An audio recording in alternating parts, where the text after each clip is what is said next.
예레미야 43장 8절부터 44장 30절까지 본문을 보는데 같이 봉독하는 것은 26절부터 30절까지 같이 합독하겠습니다. 26절부터 30절. 그러므로 애굽 땅에서 사는 모든 유다 사람이여 여호와의 말씀을 들으라. 여호와께서 말씀하시되 보라, 내가 나의 큰 이름으로 맹세하였은즉 애굽 온 땅에 사는 유다 사람들의 입에서 다시는 내 이름을 부르며 주 여호와의 살아계심을 두고 맹세하노라 하는 자가 없으리라. 보라, 내가 깨어 있어 그들에게 재난을 내리고 복을 내리지 아니하리니 애굽 땅에 있는 유다 모든 사람이 칼과 기근에 망하여 멸절되리라. 그런즉 칼을 피한 소수의 사람이 애굽 땅에서 나와 유다 땅으로 돌아오리니 애굽 땅에 들어가서 거기에 머물러 사는 유다의 모든 남은 자가 내 말과 그들의 말 가운데서 누구의 말이 진리인지 알리라. 여호와의 말씀이니라. 내가 이곳에서 너희를 벌할 표징이 이것이라. 내가 너희에게 재난을 내리리라 한 말이 반드시 이루어질 것을 그것으로 알게 하리라. 보라, 내가 유다의 시드기야 왕을 그의 원수 곧 그의 생명을 찾는 바벨론의 느부갓네살 왕의 손에 넘긴 것 같이 애굽의 바로 호브라 왕을 그의 원수들 곧 그의 생명을 찾는 자들의 손에 넘겨주리라. 여호와께서 이와 같이 말씀하셨느니라. 아멘.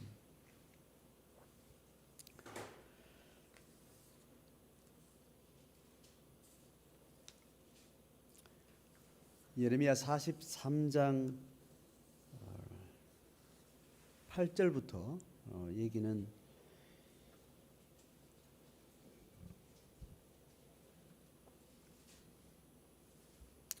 유다의 남은 백성들이 이제 애굽으로 다 이제 들어가서 살기로 작정을 하고 애굽 땅 다마네스에 이르러서 이제 정착을 하게 됩니다.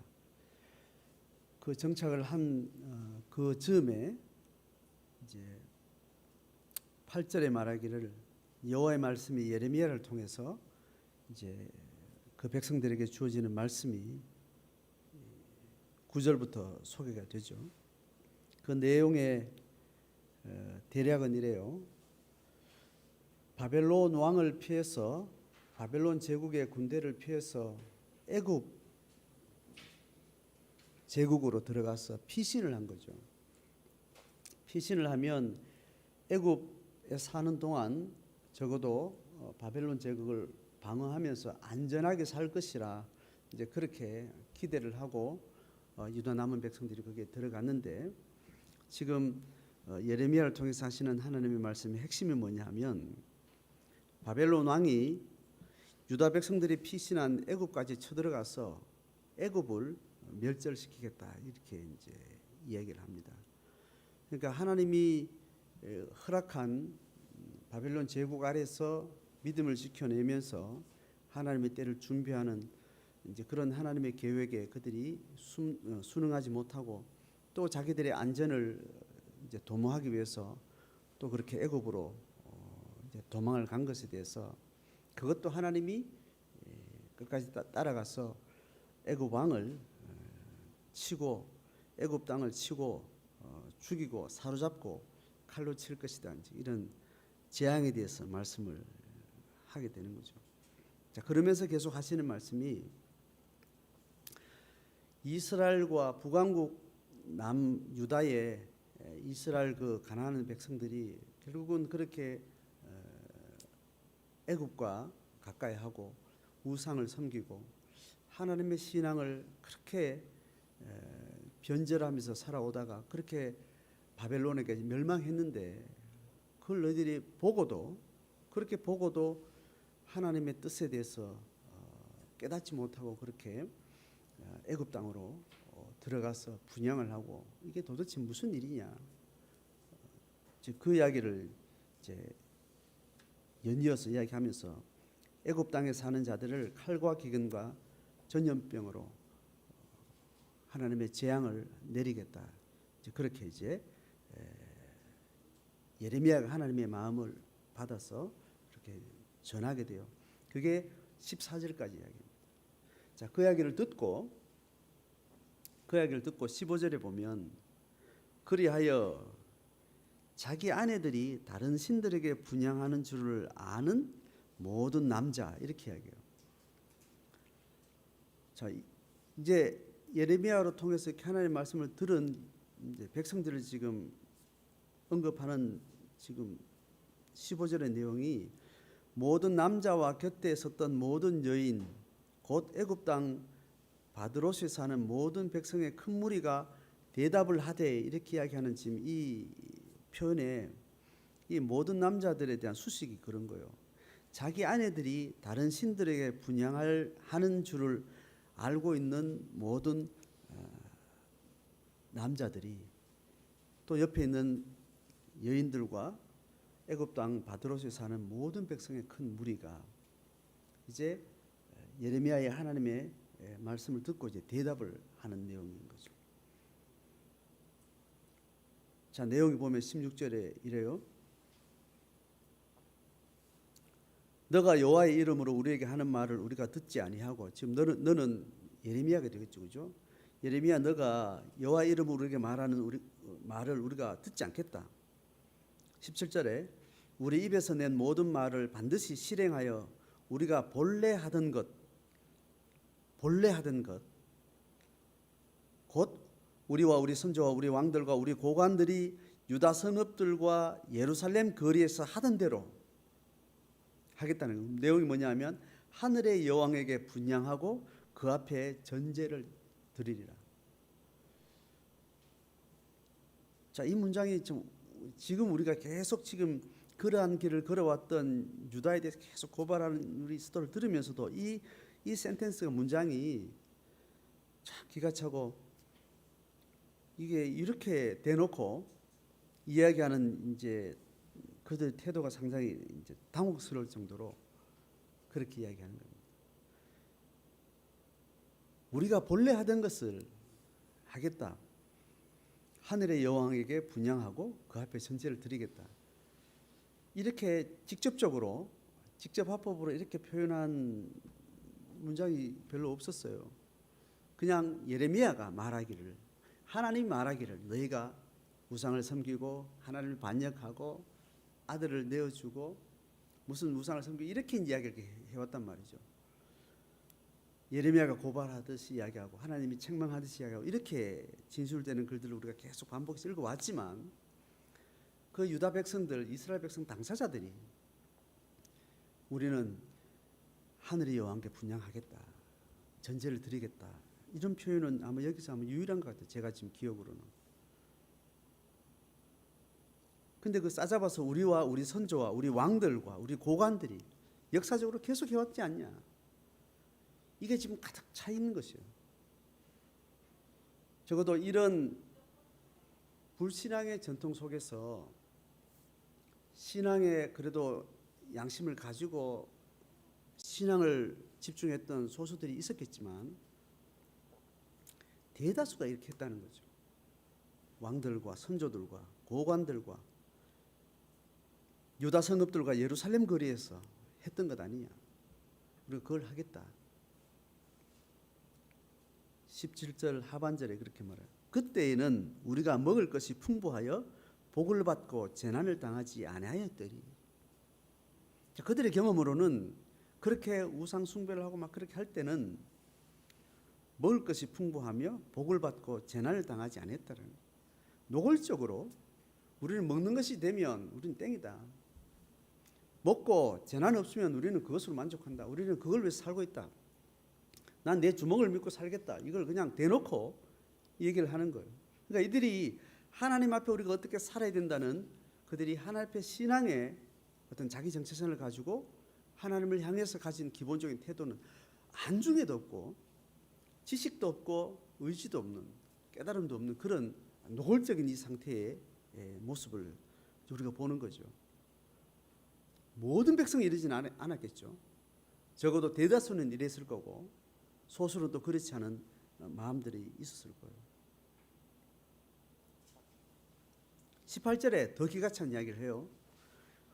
우리가 하늘의 여왕에게 분향하고 그 앞에 전제 드리던 것을 패한 후부터, 자, 계속 왕들과 고관들과 그 백성들이 계속해서 하늘의 여왕께 분향하는 이 다산의 신을 향해서 분향하고 제사하는 이것들을 계속 해왔는데 어느 시점에 그것을 패한 적이 있었다는 거예요. 그것을 계속 할 때는 먹는 게 문제가 없었고 재난도 없었고 삶이 풍족했고 우리는 괜찮았다. 이제 이런 이야기를 하고 어느 시점에 패한 적이 있었는데 그 패한 후부터는 모든 것이 궁핍하고 칼과 기근에 멸망을 당하였느니라.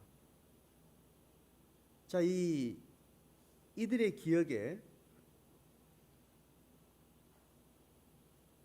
하늘의 여왕께 분향하고 제사 드리는 것을 폐했던 적이 이제 언제냐 하면 요시야 왕 때예요. 요시야 왕 때, 요시야 때 영적 부흥기가 있었습니다. 종교 개혁을 단행했어요. 제도적으로 국가 최고 권력자가 통치권을 가지고 모든 우상 숭배를 철폐하고 모든 이방 제사들이 있었던 것들을 다 국가 안에서 전체적으로 폐한 적이 있습니다. 그 이후에 그는 애국 군대하고 전쟁하다 죽었죠. 죽고 난 다음에 그 이후에 네 왕이 지내는 동안 그 23년, 24년을 지내고 나서 이제 죽었죠. 네 왕이 있었지만 두 왕은 3개월 만에 폐위를 당했고 나머지 두 왕은 9년, 11년 뭐 그렇게 시세를 지나면서 바벨론 제국에 망했기 때문에 적어도 한 20년 그 어간 세월 지날 동안 그 기억이 있는 거죠. 그러니까 그들의 기억은 요시야 왕이 모든 우상 제사를 폐한 이후에 바벨론 제국으로부터 국가 멸망의 길을 걸어온 걸로 이렇게 이제 기억을 하는 겁니다. 그 바벨론 제국에 인해서 그들이 멸망하게 된 이유를 그렇게도 오랫동안 이야기했고 그렇게 설명을 해도 그들이 자기 삶으로 살아오면서 자기 안에 정리된 삶을 보고 생의 의미를 보고 신앙을 받던 그 자기 안에 정리된 그 개념이 몸으로 들어와 있기 때문에 어떤 이야기도 그들은 들리지 않는 겁니다. 그 요시야 왕 이후에 바벨론으로부터 계속 멸망의 길을 걸어왔던 그 기간 동안 수도 없이 예언자들 이야기했겠지만 또 거짓 선지자들은 또 그 거짓 선지자들의 방식대로 계속 그 이야기를 했겠죠. 그러니까 그것을 불신앙을 선택한 사람의 마음에 불신앙이라는 것은 삶으로 살아오면서 체득된 어떤 확실 있는 합리적인 자기 논리를 정리를 해놓고 그렇게 삶을 보는 거죠.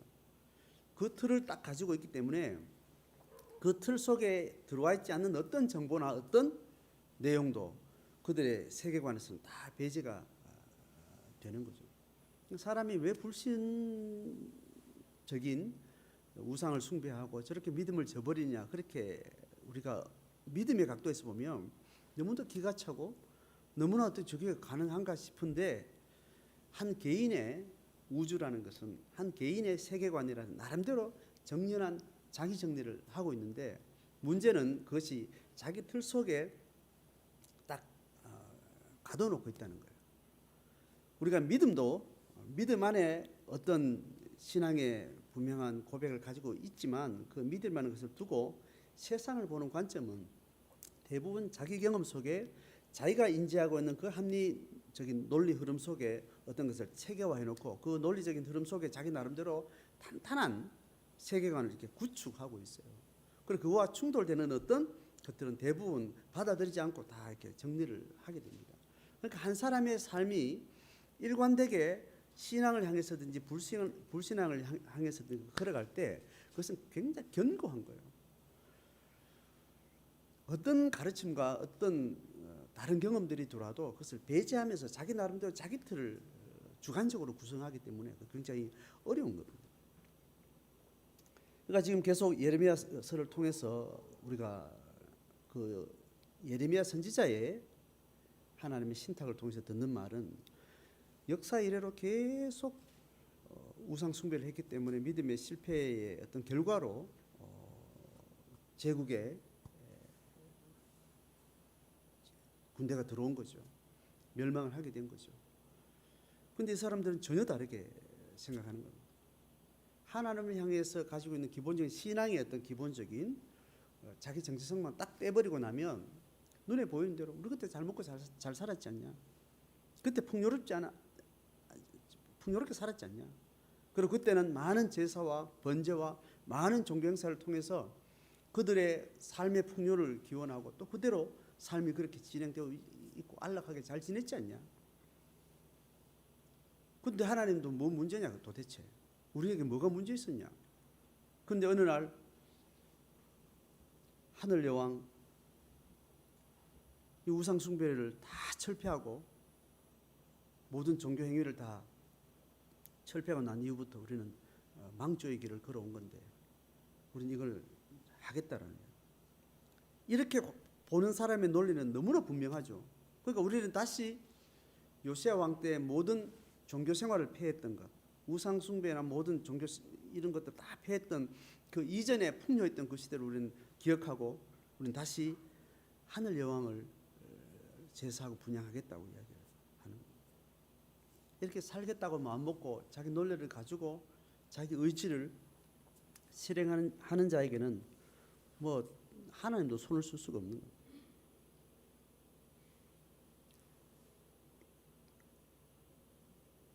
18절에 그 하늘 여왕에게 분양하고 전제드리던 것을 폐한 후부터는 모든 것이 궁핍하고 칼과 기근에 멸망을 당했다. 자, 이 좀 배고프지 않고 좀 삶이 시끄럽지 않고 좀 편안하게 살았으면 좋겠다. 이 틀을 가지고 세상을 보게 되면 예수 믿는 것만큼 제대로 예수를 믿고 신앙으로 살려고 하는 그 삶이 그렇게 어리석을 수가 없는 거죠. 그러니까 욕심을 부립니까? 주어진 분복을 따라서 그냥 상황에 맞게 살고 손해를 보고 고난받고 그냥 그저 착해가지고 다른 사람의 악하게 할 줄 모르는 그런 신앙의 사람도 참 어리석고 무기력하게 사는 사람처럼 보이겠죠. 자, 이들의 입장을 그렇게 명확하게 이제 선언을 하고 이제 마지막 하나님의 저주로 이 흐름은 이제 끝이 납니다. 사실상 이것으로 유대인들의 역사는 끝이 나요. 예레미야서도 스토리로서는 이제 끝이 나고 45장 5절까지 간단한 정리가 되고 난 이후에 46장, 7장, 8장, 9장, 51장, 52장 이거는 다 이제 주변에 있는 바벨론 제국이 팽창하고 유다를 멸망시키고 난 이후에 바벨론부터 모든 이방의 열방들의 최후가 하나님 앞에 어떻게 될 것이라는 하나님의 심판의 쭉 예언들을 하면서 이 인간이 만든 흥망성쇠의 흐름 속에 우리가 이렇게 살아보고 저렇게 살아보고 하겠다 어느 날 견고했던 애굽이 끝까지 갈 줄 알았는데 바벨론이 또 등장하고 바벨론이 또 전 세계를 지금 제압하고 이런 시기에 유다가 멸망의 어두운 길을 걸어가는 이 시대가 이렇게 지나고 저렇게 지난 그 긴 세월을 지나고 난 이후에 결국은 하나님을 떠나 있는 이 모든 열방들은 하나님 앞에 한 줌의 죄로 그렇게 하나님의 통치 아래서 심판을 받게 될 것에 대한 이야기를 이제 하게 되죠. 그래서 오늘 26절부터 30절까지 읽은 이야기가 이제 마지막 재앙을 이야기를 합니다. 자, 25절에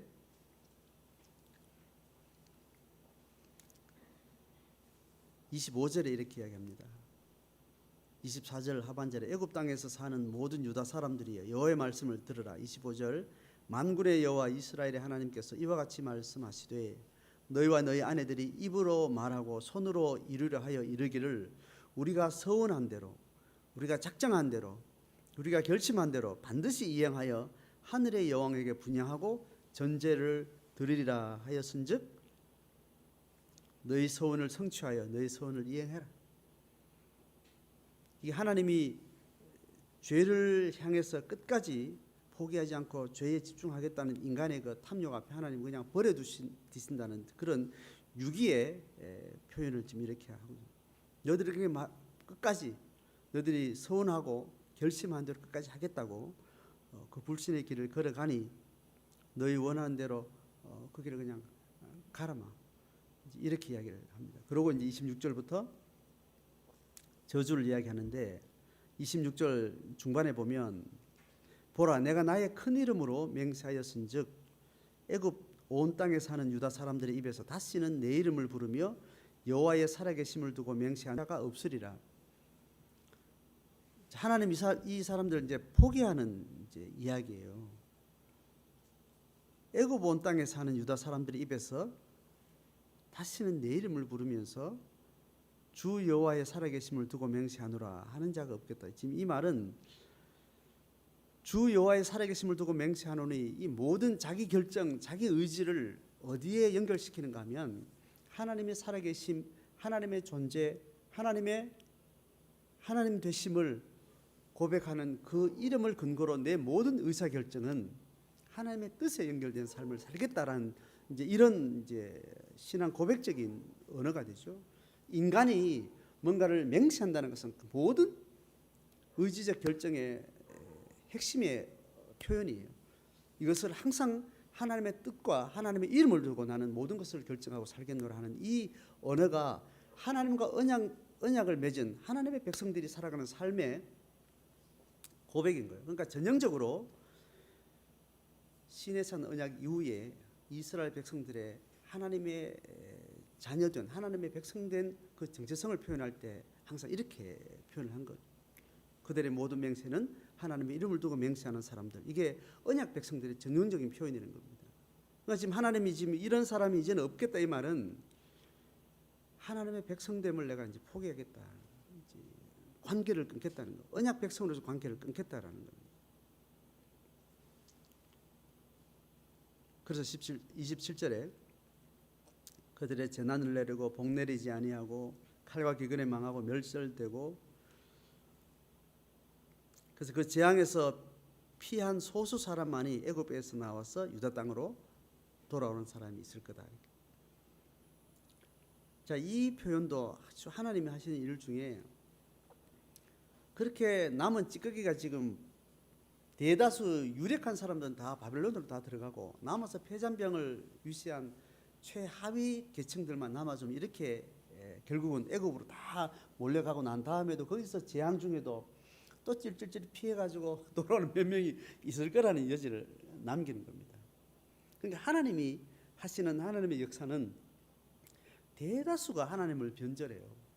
대다수가 하나님 변절하고 이게 뭐 한 줌 되지도 않을 이 한 줌 찌꺼기 같은 이런 사람들이 찔찔 남아서 또 새로운 역사의 물꼬를 또 만들어가는 이런 방식으로 구약 역사도 신약 역사도 하나님의 교회 역사는 그렇게 도망다니고 쫓겨나고 순교당하고 산으로 숨어들고 인간 문명의 주력에서 항상 배제된 사람들이 결국은 그 시대를 넘어서는 또 다른 시대의 영적인 부흥을 준비하고 그렇게 하나님의 역사는 이루어진다는 걸 이렇게 보여줍니다. 미국의 역사를 우리가 너무 잘 알잖아요, 그죠? 영국에서 국교가 영국에서 어떤 기독교의 어떤 신학의 흐름이 국가 권력과 결탁한 그 기독교의 이름을 가지고 있지만 국가 공권력으로 그 권력을 가진 자가 자기 어떤 권력을 행사하기 위해서 그 기독교를 사용하는 그 종교가 된 겁니다. 이런 기독교는 나는 거부한다 하고 이 복음주의 순수한 신앙을 지향했던 청교도 신앙의 소수들이 결국은 국가교회 통해서 통계적으로 잡고 행정적으로 정리하고 어떤 국가 권력에 수정되는 그런 기독교 행정을 이렇게 실행하는 그 영국 교회를 향해서 우리는 그 신앙을 거부합니다 하고 그들은 자기 신앙을 거부하고 그들이 요구하는 국가 행정에 수정되는 기독교 신앙에 대해서 순종하지 않으니까 계속 핍박을 당한 거죠. 핍박당하고 순교를 당하고 그렇게 하는 소수들이 결국은 배를 타고 죽을 고생을 하고 대서양을 건너서 미국으로 들어간 거죠. 그 청교도들이 영국 국교의 그 거대한 힘 앞에 그렇게 버려진 사람. 그 당시에 신대륙으로 들어가는 사람들은 국가 정책에 의해서 사형자, 죄수들, 그 사회에서 있어서는 안 될 죽어서 마땅한 그런 사람들, 사회 찌끄레기 되는 그런 사람들을 보내서 살면 살고 죽으면 죽고 하면 거기에 개척하도록 그렇게 보내는 방식으로 신대륙은 그런 식으로 존재하던 시대였어요. 그 땅에 이 신앙을 지키기 위해서 이 영국 땅에서는 살 수 없으니 계속 순교를 당하고 내몰리면서 결국은 몇 달 동안 배 타고 하는 동안 수없이 죽는 그 위험을 무릅쓰고 그냥 건너간 거죠. 이런 사람들이 또 다른 미국 대륙의 새로운 신앙의 부흥기를 준비했던 초기 사람들이었던 거예요. 그래서 미국이 부흥되면서 미국은 또 기독교라는 어떤 신앙을 기반으로 해서 미국이 부흥했던 권력과 힘의 그 핵심들은 또 미국의 기독교를 사용해서 또 기독교와 함께 또 변질되는 또 신앙의 시대가 또 오고 풍요한 시대에 그 기독교는 또 타락하게 되고 그러면서 또 한 시대는 교회가 또 점으로 가게 되는 거죠. 자, 오늘 애굽 땅으로 도망간 소수의 일단의 무리들이 결국은 끝까지 불신앙의 길을 걸어가고 그렇게 가나안의 역사는 끝이 납니다. 끝이 나고 소수들이 또 와서 유다 땅으로 와. 그 사람들이 어떤 길을 걸어가고 역사로 사료가 남아있거나 어떤 그 내용들은 성경으로 기록되지 않기 때문에 어떤 식으로 나타나는지 모르지만 성경이 기록된 다음 세대의 신앙의 사람들은 바벨론에 있던 그 제국에서 다시 페르시아 제국으로 넘어오고 난 다음에 정책이 바뀌고 나서 다시 자기 고토로 돌아가라는 이제 그 정책 하에서 또 거기에 자리 잡고 있는 그 페르시아 제국에 풍요한 데서 자리를 잡고 있던 유대인들은 또 그 모든 것을 또 다 버리고 맨 땅에 또 삭막한 사막 기후로 70년 동안 버려진 자기 고토를 향해서 걸어오는데 신앙의 목숨을 걸 수 있는 사람만 순수한 사람들이 또 내려오게 되는 겁니다. 그러니까 항상 하나님의 백성들의 신앙의 길을 여는 사람들은 인간의 문명이 만들어 놓은 풍요와 권력과 그 부유한 땅에서 다 그걸 버리고 포기하고 본토 친척 아비 집을 떠나서 쫓겨오든지 자발적으로 가든지 그 품은 신앙의 정결한 힘이 어떤 강력한 인간의 문명으로부터 밀려나면서 또 다른 개척지를 향해서 가게 되고 또 거기서 하나님의 나라를 또 세우고 준비하고 그런 흐름을 타게 되는 겁니다.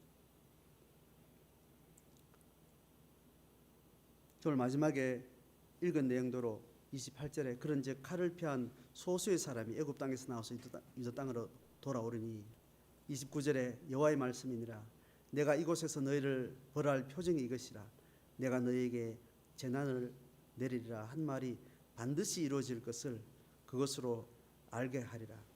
20절 보라 내가 유다의 시드기야 왕을 그의 원수 곧 그의 생명을 찾는 바벨론의 느부갓네살 왕의 손에 넘긴 것처럼 애굽의 바로 호브라 왕을 그의 원수들과 그의 생명을 찾는 자들의 손에 넘겨주리라.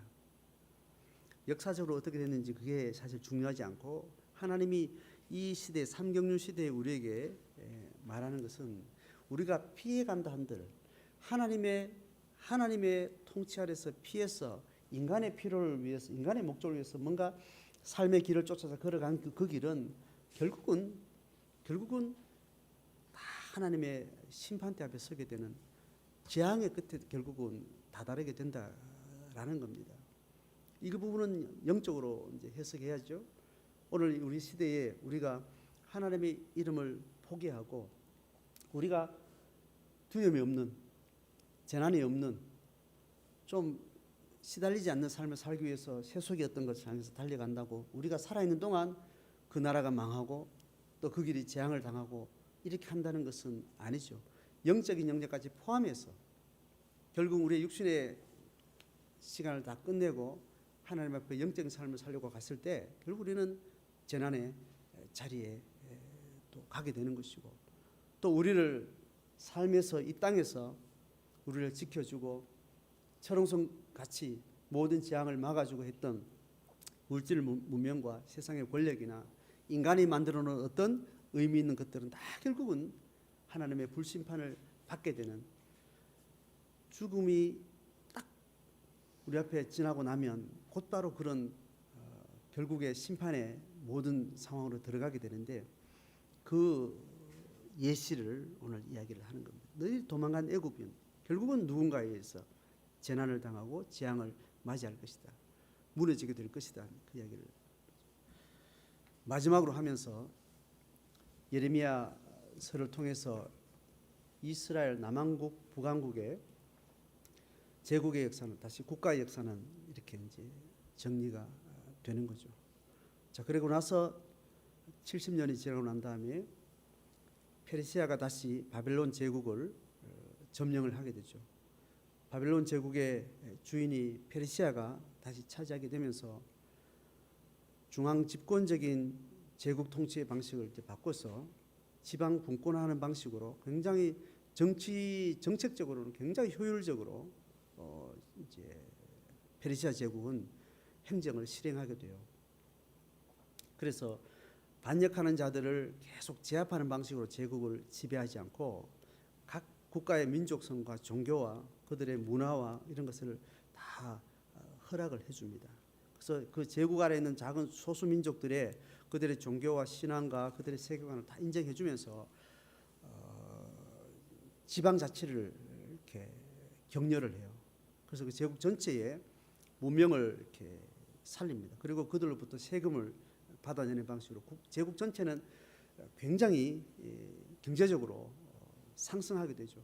그래서 훨씬 더 바벨론 제국보다는 페르시아 제국이 훨씬 더 풍성한 통치 체제를 통해서 피식민지를 굉장히 부흥시키면서 그들의 문명과 그들의 경제를 살리면서 그 세금을 거두어서 또 제국의 국가를 또 운영하는 그런 정책의 변화로 인해서 이스라엘은 다시 고토로 돌아오게 되고 영적 부흥이 또 시작되고, 그러면서 신구약 중간사를 지나고 로마 시대로 다시 접어들면서 예수님 시대를 맞이하게 되는 겁니다. 그렇게 할 동안 하나님의 공동체는 어떤 국가 권력이나 세상 문명을 주도하는 것에서 다 쫓겨나게 되는 거죠. 계속해서 페르시아 제국의 식민지로, 또 헬라 제국 알렉산더 대왕의 헬라 제국의 식민지로, 로마 제국의 식민지로, 그렇게 주도권이 뺏긴 자들의 삶을 통해서 기독교 신앙이 유지가 되도록, 그래서 권력과 어떤 주도권이 없는 상태에서 핍박받는 자로서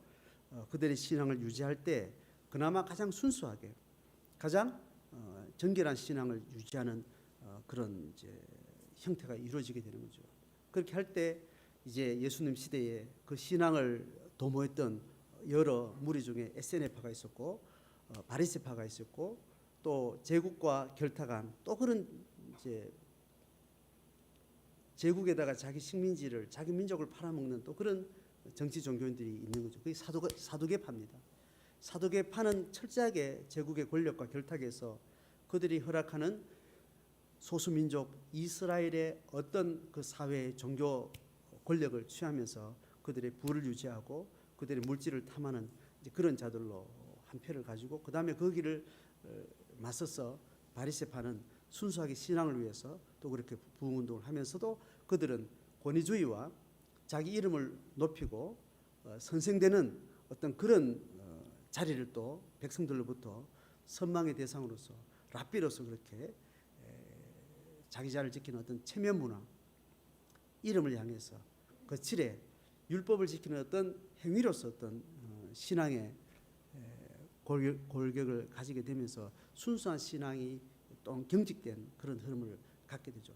이도 저도 보기 싫다는 사람들의 순수한 사람들은 저 광야로 쫓겨나가지고 쿰난 공동체라고 자기들끼리 흙집을 짓고 로마 제국의 사회 시스템과 경제 시스템과 동떨어져서 광야에서 자기들만의 공동체를 이루면서 있었던 에세네파, 이 에세네파가 결국은 예수 시대의 영성의 주력이 되는 겁니다. 세례 요한도 그로부터 나오고 그 부흥 운동의 흐름을 따라서 예수님이 그 공동체에 또 지도력을 가지고 초대교회를 준비하게 되는 거죠. 이런 흐름 속에 결국은 에세네파도 그 시대에 가장 변방에 있었던 사람들, 권력도 없었고 어떤 사회적 위치도 없었던 그런 버려진 사람들처럼 숨어있는 공동체를 통해서 예수 시대의 새로운 성령 운동의 새로운 일단의 무리로서 준비가 되는 거죠. 오늘 이런 흐름들을 보면서 한국 사회는 결국 이런 가난에서 부한 시대로 지나면서 기독교 신앙은 처음에는 순수한 신앙으로 많은 부흥을 경험했다가 함께 사회가 부유하게 되고 권력이 높아지고 전 세계에서 탑에 이르는 그런 국가가 될 정도로 국가 권력이 막강해지지 않습니까?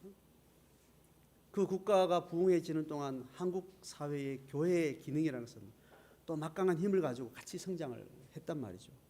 그래서 수많은 경제적인 사회적인 위치를 가지고 세계적인 나름대로 능력을 가진 수많은 사람들이 여전히 기독교 이름으로 또 그 신앙을 가지고 그 위치를 차지하고 있으면서 기독교는 함께 또 힘을 잃어가고 변절되어지고 욕망을 향해서 물질을 향해서 안락을 향해서 기독교는 그렇게 그 제국의 배를 함께 타게 되는 그 시점을 한국 교회는 지나고 있는 거죠. 더 이상 그 시대에 한 시대의 모든 백성들의 고뇌와 아픔과 그들의 어려움에 대한 빛을 전하고 대안을 마련하고 또 그들을 섬겼던 기독교 신앙의 어떤 영성들은 다 물력과 권력과 가진 자들의 어떤 또 다른 종교로서 자리를 차지하니 이 땅에 정말 하나님의 복음이 필요한 사람들이 기독교를 봤을 때는 자기들의 삶의 대안을 빛을 새로운 생명을 줄 수 있는 그런 대상이 더 이상 기독교는 아닌 거죠. 기독교는 권력이 있고 자기 나름대로 세계관에 강력한 자기 기득권을 가진 채로 기독교는 세상에 반응을 하는 겁니다. 기독교가 단체든지 기독교인 자기 자신이 손해를 보는 일에는 강력하게 반발하고 정말 고통하는 사람들의 아픔에 대해서는 나 몰라라 하는 그런 태도들이 세상 전체에 비춰지기 때문에 젊은 자녀들이 또 세상에 질을 찾고 뭔가 답을 찾는 사람들이 더 이상 기독교에 신뢰를 갖지 않는 시대가 되는 거죠. 서구 사회가 그렇게 간 것처럼 기독교는 이제 그 흐름을 타고 서구 사회의 모든 문명의 물질을 이제 얻게 된 한국 사회는 동아시아는 또 그런 길을 가게 될 겁니다. 보면서 우리는 산업 사회를 지나오고 전쟁 시대를 지나오면서 각자의 자기 삶에서 하나님을 만나고 내 생의 답이 이 복음에서 발견되어지고 내가 거기서 다시 태어나고 그 길을 걸어왔던 우리가 지금 기독교의 어떤 배를 타고 있는지를 잘 돌아보셔야 됩니다. 여기서 나는 이 신앙이 아니요, 나는 이 복음이 이렇게 거대한 이 기독교가 지금 움직이는 그 흐름은 내가 믿는 하나님은 그런 하나님이 아니요, 그 배에서 뛰어내릴 수 있어야 됩니다. 그 배에서 뛰어내릴 수 있어야 돼요. 나는 이런 신앙을 살지 않겠습니다. 나 이런 신앙 거부합니다. 이런 자기 신앙의 양심에 맞는 정직한 길을 대가를 지불하면서 걸어가는 그 사람들은 또 한 시대에 손해를 보게 될 거예요. 일단 경제적으로 손해 보게 될 거예요. 주력은 포기하셔야 돼요. 이 사회 주력은 포기하셔야 되고 세상이 누리는 이런 것들은 더 이상 우리의 것이 아니라는 것을 알고 순수한 신앙의 길을 걸어가는 담대한 소수들을 통해서 그들은 여전히 고난을 받을 것이고 여전히 그러나 고난받는 자로서 그 안에 하나님의 풍성한 것을 누리면서 소수로 준비된 사람들이 또 다음 한국교회가 완전히 몰락하고 난 이후에 또 다른 부흥의 주체들이 되겠죠. 그때쯤이면 벌써 우리 자녀들과 우리의 손자들 세대에 그러한 사람들이 소수가 남아있게 될 겁니다. 더 이상 우리가 생물학적으로 내가 할머니 할아버지가 부모가 신앙을 가졌기 때문에 자녀가 신앙을 가져야 된다, 이 개념 자체는 굉장히 우리는 어리석은 생각이에요. 아버지 믿음으로 아버지가 천국 가고 자녀의 불신으로 그는 지옥을 가고, 혈육적인 관계가 신앙의 연장선의 어떤 담보가 될 수 없습니다. 자기 신앙의 길을 잘 걸어가는 것이, 그 자기 신앙을 잘 걸어가는 것이 하나님이 그 한 개인 개인의 삶에서 하나님이 묻는 소명일 뿐이죠. 그래서 모든 신앙은 그렇게 단절되어지고, 단절된데 또 새로운 순이 나고 새로운 잎이 나고, 그렇게 하나님의 역사를 만들어가는 겁니다. 그 흐름 속에 섬기는 교회가 있고, 또 이 말씀을 듣고 있는 우리 모든 자기 신앙의 어떤 과제들이 각자에게 있겠죠. 우리는 우상을 섬기는 문제와 이 이스라엘 백성들의 변절 문제가 종교 문제가 아니라는 것을 아셔야 됩니다. 우리는 종교와 싸우는 것이 아닙니다. 우상과 싸우는, 우상의 어떤 종교적인 형태와 싸우는 것이 아니고, 우리의 물질 생활, 우리의 사회 생활, 우리의 가치관, 우리 일상 속에 풍요와 돈의 우상과 싸우는 거예요. 거기서부터 우상 종교는 시작되는 것이고, 거기서부터 하나님과의 변절은 시작되는 겁니다. 교회를 버젓이 나오는 것이 그게 다 신앙이 아니라는 거예요. 교회를 안 나온다고 그 불신앙이 아니라는 겁니다. 오히려 어쩌면 지금 시대는 정말 신앙의 순수성을 찾고 갈망하는 사람들이 그 순수성에 부합하지 못하는 기독교의 집단을 보고 더 이상 나갈 교회가 없다. 적어도 내 마음에 내가 경험한 이 신앙 고백의 순수성을 공유할 수 있는 그런 교회는 더 이상 없다라는 것이, 그게 사실일지 모릅니다. 대형 교회는 대부분 그런 겁니다. 요 언어 자체는, 방금 했던 이 언어 자체는 굉장히 그 자체를 보면 전부가 아닐 수 있지만, 신앙은 자기 골방에서 확인되어야 되고 내 일상에서 확인되어야 되는 것이지, 내가 속한 교회나 내가 속한 단체나 내가 속한 어떤 종교 집단이 내 신앙을 결정한 것이 결코 아니랍니다. 그런 마음으로 오늘 애굽으로 쫓겨갔던 백성들이 또 하나님의 재난 앞에, 그 재난을 피해서 또 다른 재난이 있을 또 다른 애굽으로 피하지 아니하고 재난을 피해서 도망가는 끝도 없는 일이구나. 이게 끝도 없는 일이구나. 그리고 다시 답을 찾는 것은 내가 적어도 하나님 만난 내 신앙의 양심을 향해서 집중하게 될 때, 아, 내가 살 날이 얼마 안 남았고 사람 산다는 것이 바로 지적간의 끝이 있는데, 내가 지금 갖고 있는 신앙의 이 고백이 내 안에 정직하게 가야 되겠노라. 그렇게 할 때 우리는 하나님 앞에 집중을 하게 되고, 환경이 어떠한 것을 내려놓는 그런 소수의 새로운 부흥이 또 시작될 수 있는 거죠. 그런 마음으로 오늘 거의 스쳐 지나같이 표현되고 있는 애굽에서 또 재앙을 당한 소수가 애굽 땅에 나와서 또 다른 애굽으로 찾아가지 않고 적박한 유다 땅으로 다시 돌아가는 그 소수가 있다라는, 그 외에는 우상을 통해서 뭔가 인생의 답을 찾으려고 했던 사람은 결국 여기서 다 재앙을 맞이할 것이라는 하나님의 선언이 그 이후의 시대도, 오늘날 시대도, 앞으로의 시대에도 하나님의 역사 가운데는 변함없이 진행되는 원리가 아닌가, 그렇게 보게 됩니다. 그런 가운데 우리의 신앙을 잘 분별 있게 잘 살아가는 저와 여러분, 이 시대 교회가 되기를 주의 이름으로 축복합니다.